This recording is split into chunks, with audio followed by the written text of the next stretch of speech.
बताइए कि आप अतीक अहमद को मिलने की कोशिश कर रहे हैं, लेकिन क्या लगता है कि अतीक अहमद आपकी पार्टी में जुड़ने से उत्तर प्रदेश के मुसलमानों में कैसा मैसेज जाएगा, क्योंकि एक बहुत बड़ा गैंगस्टर है। देखिए, ये बड़ा सब्जेक्टिव टर्म है, क्योंकि उत्तर प्रदेश में बीजेपी के 37% एमएलएज के ऊपर क्रिमिनल चार्जेस हैं और ख़ुद उत्तर प्रदेश के मुख्यमंत्री ने अपने ही खिलाफ एक केस को विड्रॉ कर लिया, क्रिमिनल केस को, और दूसरा उन्होंने एक केस में प्रोसिक्यूशन की इजाज़त नहीं दी। तीसरा ये है कि बीजेपी के पास मध्य प्रदेश से उनके एक सांसद हैं जिनका नाम आपको याद होगा, प्रज्ञा ठाकुर है, जिन्होंने गोडसे की तारीफ की और हेमंत करकरे को श्राप दिया था, बदुआ दी थी। तो हमारा मानना ये है कि, और फिर उत्तर प्रदेश के आप सवाल कर रहे हैं, सुप्रीम कोर्ट को ये बताया गया कि उत्तर प्रदेश में यूपी योगी सरकार ने 77 क्रिमिनल केसेस 7 बीजेपी के लीडर, जिसमें मौजूदा अभी प्रेजेंट एमएलएज हैं, जो मुजफ्फरनगर कांड में उनके ऊपर केस बुक हुआ था, उसको विड्रॉ कर लिया। तो अतीक अहमद के ऊपर भी क्रिमिनल केसेस हैं, मैं इसका इनकार नहीं कर रहा हूँ, मगर इलेक्टोरल लॉ के तहत वो अभी इलेक्शन लड़ सकते हैं। अगर कोर्ट उनको कुछ फैसला देता है तो जब यकीनन देखेंगे, मगर अभी तो कोर्ट फैसला नहीं दिया है। और जिस तरह दूसरों पर भी क्रिमिनल केसेस है, इन पर भी क्रिमिनल केसेस है, इनोसेंट अंटिल प्रूवन गिल्टी। मगर होता क्या है कि अगर किसी का नाम अतीक हो गया या मुख्तार हो गया तो गिल्टी अंटिल प्रूवन इनोसेंट का मामला हो जाता है। ये फर्क है। ईडी आजम खान, मुख्तार अंसारी और अतीक अहमद की इंक्वायरी करने वाली भी पूछताछ करने वाली है, क्या कहना चाहते हैं? नहीं, वो लोग फेस करेंगे। मुझे यकीन है कि ये तमाम लोग जिम्मेदार लोग हैं और फेस करेंगे। फेस करते आ रहे हैं इतने साल से, तो ये भी फेस करेंगे।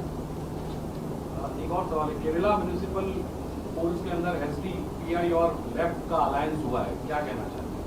नहीं, हम अहमदाबाद में तो हमारा किसी से अलायंस नहीं हुआ है। केरला की बात करो। नहीं, मैं क्या बोलूँ उसके बारे में, मेरे को क्या करना है उसमें। सर, आगे ये क्या प्लानिंग है 2022 इलेक्शन के लिए? गुजरात में पहली बार असेंबली इलेक्शन है। हमारे प्रेसिडेंट साबिर भाई हैं, सिटी प्रेसिडेंट भी यहाँ बैठे हैं और पूरे हमारे जिम्मेदार कॉरपोरेटर्स भी हैं।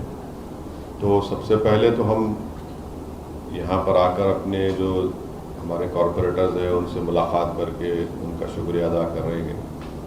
और अभी इम्तियाज़ जलील साहब ने अपने ओपनिंग रिमार्क्स में ये बताया कि हम लोग आने वाले आज से 12-13 महीने के बाद जो विधानसभा के चुनाव होंगे गुजरात में, उसमें हमारी पार्टी हिस्सा लेगी।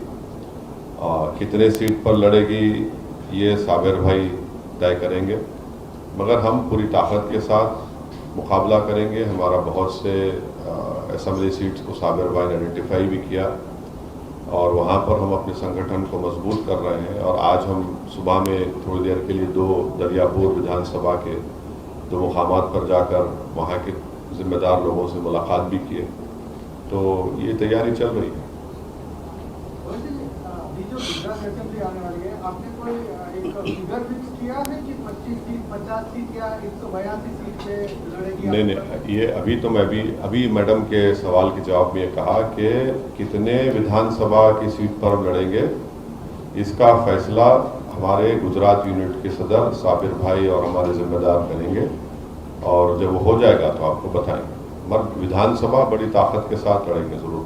क्या हिंदू बहुल इलाकों में भी इस बार उम्मीदवार खड़े करेंगे? जरूर, क्यों नहीं खड़ा करेंगे भाई। वोट आपको सबका लेना है ना, क्यों नहीं लेना? वोट आपको, हर वोटर का वोट हासिल करना है आपको, तो यकीनन खड़ा करेंगे। और महाराष्ट्र में हम इलेक्शन लड़े, झारखंड में लड़े, बिहार में लड़े, तेलंगाना में लड़ते हैं, कर्नाटक में लड़ते हैं, अब यूपी में लड़ेंगे दूसरी मरतबा। तो यकीनन सब समाज के लोग हमसे वाबस्ता हैं, उनको टिकट देंगे, उनके लिए हम मेहनत करेंगे, कोशिश करेंगे।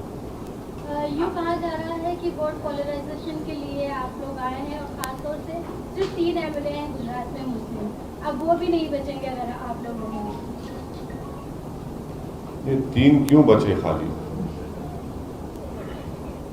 3 तो नहीं बचना चाहिए था ना, 3 को कम से कम 10 होना था, 11 होना था। ये बात का जवाब नहीं देते। 1984 से गुजरात में कोई मुस्लिम एमपी नहीं कामयाब हुआ। इसका जिम्मेदार कौन है फिर? तो ये तो खैर इनका ये पुरानी आदत है कि बस वो बोलते ना, कहावत क्या है कि नाच ना जाने तो आंगन टेढ़ा। तो ये हर जगह जहाँ मैं जाता हूँ तो इनको लगता है मुस्लिम वोट। कभी ये तो बता दो कि भाई तुम हार क्यों रहे हो गुजरात में? तुम मुस्लिम वोट की वजह से हार रहे हो या नॉन मुस्लिम वोट की वजह से हार रहे हो? तुम्हारा एक भी सांसद नहीं जीता 2019 के पार्लियामेंट इलेक्शन में, और फिर आपको ये बात बोलने का हक कैसे हासिल है? तो ये चलता है, ये लोग बोलते रहते हैं ऐसा। दरियापुर विधानसभा के विधायक जासूद एक दिन पहले आप पति के मुझसे मिलने जा रहे हैं तो न्यूज़पेपर में छुपा दिया कि ये बीजेपी की बी टीम है, उसके बारे में क्या कहना? नहीं, अभी तो हम ए टीम हो चुके हैं, थोड़ा डेवलपमेंट हुआ है तो ए टीम हो चुके हैं। और इनके लीडर जिनका नाम राहुल गांधी है, वो अपनी आबाई सीट अमेठी में हार गए। कैसा हारे? अगर इनको थोड़ा समझ है तो बता दें क्यों हारे। वहां तो हमारा कैंडिडेट नहीं था। इतनी बड़ी सीट अपने पूर्वजों की हार गए और वायनाड से जीतते हैं वहां पे, इसलिए कि वहां पर 35% के करीब माइनॉरिटी वोटर था, तो वहां जीत जाते हैं। तो अब ये इनको कैसा है ना कि हमको देखते कि इनको टीम याद आती है, इनको बी टीम, कभी ए टीम, कभी वोट कटवा। तो खैर कोई बात नहीं, हमको इससे परवाह नहीं करती। जनता देख रही है, आवाम देख रही है और इसका फैसला करेगी। 2022 में आप कितनी सीट पर गुजरात में इलेक्शन लड़ेंगे? अभी मैं जो सवाल आप लोग कर चुके हैं, दोबारा आप करने से आपका वक्त खराब होगा। इसका फैसला साबिर भाई करेंगे, हमारे गुजरात की यूनिट के जिम्मेदारान करेंगे और आपको बताएंगे। रोजी साहब, एक आरोप ये लगता है कि जहां पर ओवैसी जाते हैं वहां पर बीजेपी को कम्युनलिज्म की राजनीति करने में आसानी हो जाती है। अच्छा, हाँ, तो ये इम्तियाज जलील हैं, जानते हैं ना आप इनको? आप ही के बरादरी से थे, 18-19-20 साल थे ना आप? 24 साल जर्नलिस्ट थे। तो इन्होंने औरंगाबाद में जो शिवसेना के एमपी को हराया, वो 21 साल का शिवसेना का एमपी था। ये सब लोग, बड़े लोग, बहादुर लोग तो नहीं हरा पाए, हम कमजोर लोग हरा दिए, उसको शिकस्त दे दिए। अब उसका जिम्मेदार कौन है? दूसरी बात यह है कि 2019 के पार्लियामेंट के चुनाव में हम लोग सिर्फ 3 पार्लियामेंट की सीट पर लड़े। हैदराबाद के अवाम का शुक्रिया अदा करता हूँ कि हमने बीजेपी को हराया। दूसरा औरंगाबाद, शिवसेना को शिकस्त दी। और बिहार में किशनगंज, जहाँ पर हमारे मौजूदा एमएलए और स्टेट प्रेसिडेंट अख्तर अली इमान को 3 लाख वोट मिले, जेडीयू को 3,25,000, कांग्रेस को 350। तो भाई 3 सीट अगर मैं लड़ता हूँ तो बीजेपी 300 जीत जाती है। तो अगर मैं 10-15 लड़ूंगा तो क्या बीजेपी पूरी 500 जीत जाएगी क्या? कौन सी दुनिया में रहते हैं लोग? भाई आप ही के गुजरात के एमएलए कांग्रेस के, वो बीजेपी में भाग गए, तो मुझसे पूछ कर गए थे क्या? कर्नाटका में भाग गए, हर जगह उनको छोड़ के भाग रहे हैं। तो उसका जिम्मेदार कौन है? तो इनका ये जो आरोप लगाते हैं, ये बिल्कुल हकीकत से ताल्लुक ही नहीं है उसका। बीजेपी, यकीनन हम बीजेपी के खिलाफ है। कौन कह रहा है बीजेपी के खिलाफ नहीं है? पार्लियामेंट में रिकॉर्ड है, पार्लियामेंट में अनलॉफुल एक्टिविटीज प्रिवेंशन एक्ट का बिल लाया गया, जिसमें दिल्ली में बैठकर एक एनआईए का इंस्पेक्टर अहमदाबाद में किसी भी एक शख्स को टेररिस्ट लिख देगा। उस बिल की तारीफ कांग्रेस की, अमित शाह बिल मूव किए 2019 में, कांग्रेस ने उसकी तारीफ की, राज्यसभा में उन्होंने तारीफ की। कौन कम्युनिज्म को बढ़ावा दे रहा है? तो ये हकीकत है, ये इनका रिकॉर्ड हम बता रहे हैं पार्लियामेंट में आपको। तो इससे मुझे कोई फर्क नहीं पड़ता, जितने एलिगेशन लगाना लगाइए, हमको कोई फर्क नहीं पड़ता। मैं तो, मेरी चमड़ी मोटी हो चुकी है और लगाइए, हम मुकाबला करेंगे, फेस करेंगे। योगी इनको पूछने लिए नहीं पूछे। योगी साहब कह रहे हैं कि उत्तर प्रदेश में आज़ादी के बाद की जो तुष्टीकरण की राजनीति चल रही है उसे इस बार खत्म कर देंगे। तो वो अब्बाजान क्यों बोलते हैं? पिताजी बोलना चाहिए था ना उनको। अब्बाजान क्यों बोलते हैं? इसको अंग्रेजी में बोलते हैं डॉग विजिल पॉलिटिक्स। और उन्होंने जो किताब अपना वो रिकॉर्ड बताया, झूठ है वो।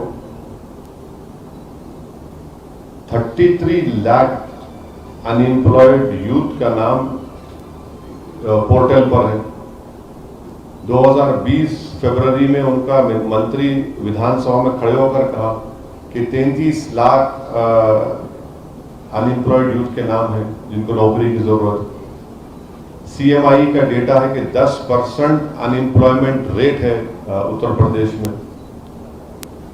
अब गंगा के पानी के ऊपर लाशें तीर रही थी तो तुष्टीकरण था क्या? वो ऑक्सीजन नहीं मिल रहा था तो क्या तुष्टीकरण था?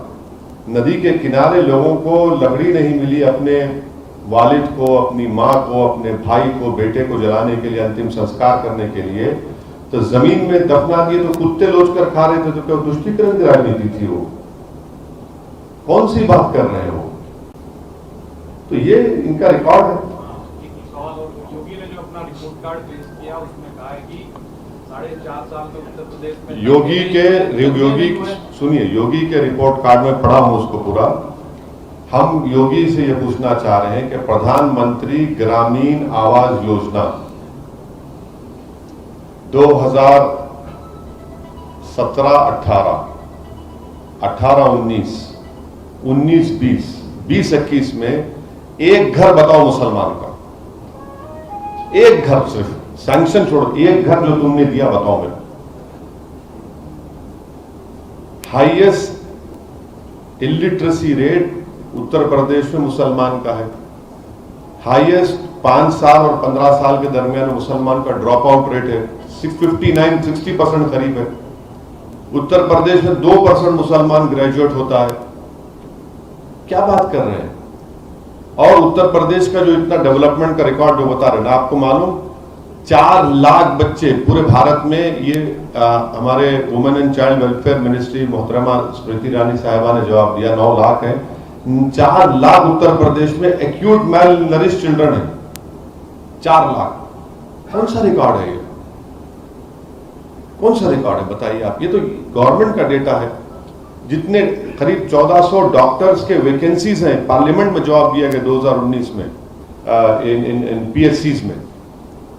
तो ये इनका रिकॉर्ड कह रहे हैं कि 4.5 साल में कोई दंगा नहीं हुआ उत्तर प्रदेश। झूठ। NCRB का डेटा है 1000 से ज्यादा कम्युनल इंसिडेंट्स हुए। एग्जैक्ट नंबर मुझे नहीं मालूम, NCRB का डेटा कह रहा हूं, देख लो आप, 2019 NCRB का डेटा। बाबा ये समझते हैं कि हम लोग सब थम्स अप हैं। हम पढ़ते हैं थोड़ा बहुत, उतना नहीं, उनकी तरह काबिल नहीं है, वो थोड़ा थोड़ा पढ़ते हैं हम लोग। सर, हाल ही में गुजरात के CM ने इस्तीफा दिया। अभी 1-on-1 करना है, सोच लीजिए, फिर देर ना हो जाए। हाँ, पूछ लीजिए।